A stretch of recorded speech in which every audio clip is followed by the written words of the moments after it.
Hey photographers, this is Ben. Hope you're well. This is my take on how I like to print with the Epson. Tracy's got some awesome documents too. You absolutely do not want to miss following those. The Epson is an absolute artist. So it'll do brilliant prints, but it commands absolute, respect from you. It will take no prisoners. It will mess you up if you get a setting wrong. So you really just want to spend the time and put the work into knowing what you can do. The printer will print on roll paper. We wrap some paper around that. But mostly what we'll probably be using is cut sheet like this. So you set the size and you whack it in there. Now these inks, there's about 12 of them. Maybe 11, super expensive stuff. We will determine when to swap the inks. Don't you guys worry about that. There's a nice little tray here you can pull out. So if you're printing, like a big sheet of paper, it's not just going to fall off onto the floor. And here, as you can see, when you hit the on button, the printer moves at its own pace. So you can't rush the Epson. If you try to rush the Epson, it will wreck you. Okay, so here's some handy little buttons. The main ones you want to look out for is the left one, which determines whether you're on roll or cut sheet. Nearly always want to be on cut sheet. And the up and down buttons, which feed the paper in and out.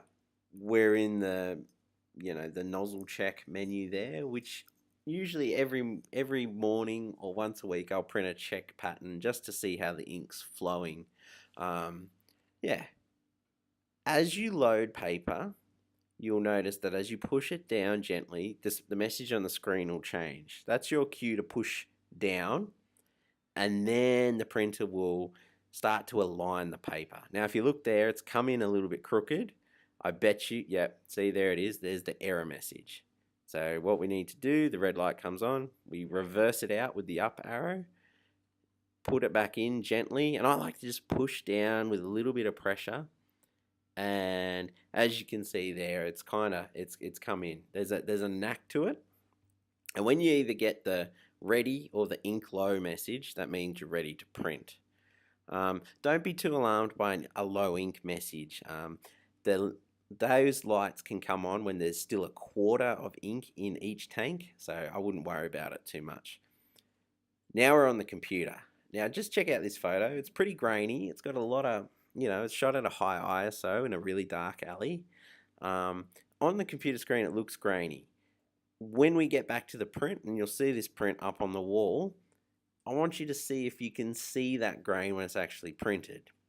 Okay, so here we are. We're doing the basic stuff. We're choosing the printer we want to send it to, and then we are fitting it to the page. This box here is important. There's a lot of great settings in here. You can choose your paper profile type. So if you know what type of paper it is, set it here. And just on that video there, I'm showing you a really good semi-gloss option and a really good matte option if you're not exactly sure. But the more accurate you can get with your profile, the better. That button there, if you get this one wrong, it'll absolutely lock up the printer. So if you send a print down on roll paper when you actually want to print on a cut sheet, whole system will lock up. Yeah. And these other options I'm showing you here, they're sort of, variations. They're for slightly sort of advanced printers. If you want to print with borderless printing, if you want to center your print right in the middle of the page, that's sort of what we're looking at there.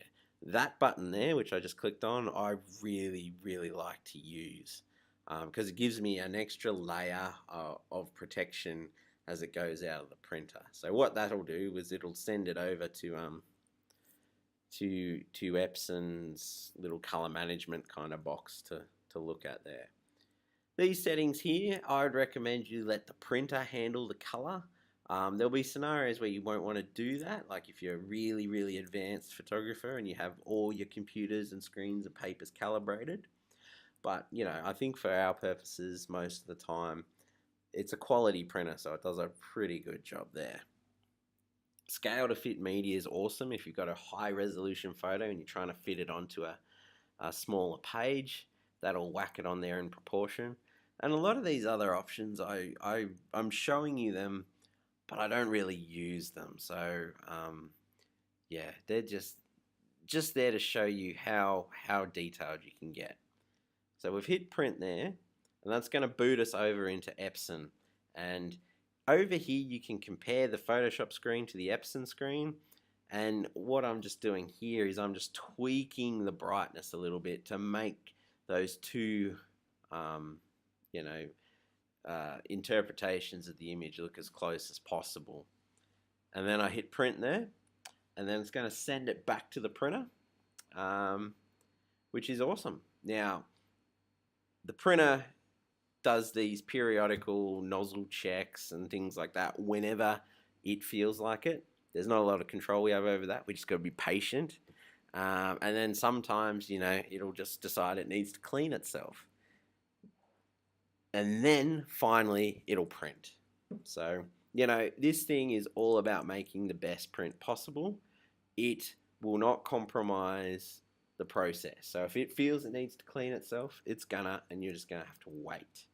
So as a rough guide, if, you know, when the inks are flowing and everything's going well, I can get about one print out every 5 to 10 minutes on this thing. But I've been doing this for a while too. So yeah. Anyway, here's the print. Have a look at it.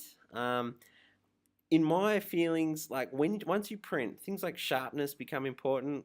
Grain and other things like that seem to fade away. All right, guys. Well done. Keep printing. Enjoy it.